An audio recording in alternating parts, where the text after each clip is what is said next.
এইভাবে বসে সময় কেন নষ্ট করতেছো? তোমার এখন কোনো পড়ালেখা নাই, জীবন নিয়ে চিন্তা নাই, তুমি এখানে বসে কলা খাচ্ছ। তুমি এইভাবে সময় নষ্ট করতে পারো না। তুমি এখন আমাকে পরিবারগুলোর মধ্যে এই ধরনের ঘটনা ঘটে, যখন আমরা একলগে খাইতে বই তখনই শুরু হয় বড়দের এরকম উপদেশ, খাওয়া বাদ দিয়ে এরকম শুনতে হয়, তাই না? আপনাদের কার কার সাথে এখনো এরকম ঘটে আমাদের কমেন্ট বক্সে কিন্তু জানাই দেন। তারপরে কি দেন বাচ্চাটার চেহারার মধ্যে যেন আমি নিজেরা দেখতেছি। জীবন নিয়ে কোনো চিন্তা নাই, তুমি এখানে বসে কলা খাচ্ছ। তুমি কলা খাচ্ছ? সময় নষ্ট করতে পারো না। তুমি এর পরিবর্তে তুমি কোনো স্কিল শিখতে পারো। তুমি কোডিং শিখতে, যদি এই বয়স থেকে কোডিং শিখো, কোনো একটা স্কিল।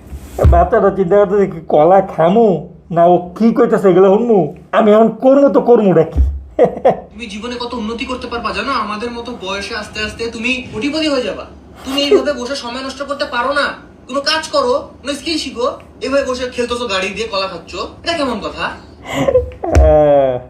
তোরা যখন ব্যাপবি প্লাবানা লাগে এমন করিস না। এই অবস্থাটা যে কতটা কষ্টের, এই পরিস্থিতিতে যে না পড়ছে হ্যাঁ সারা কেউ বুঝবো না।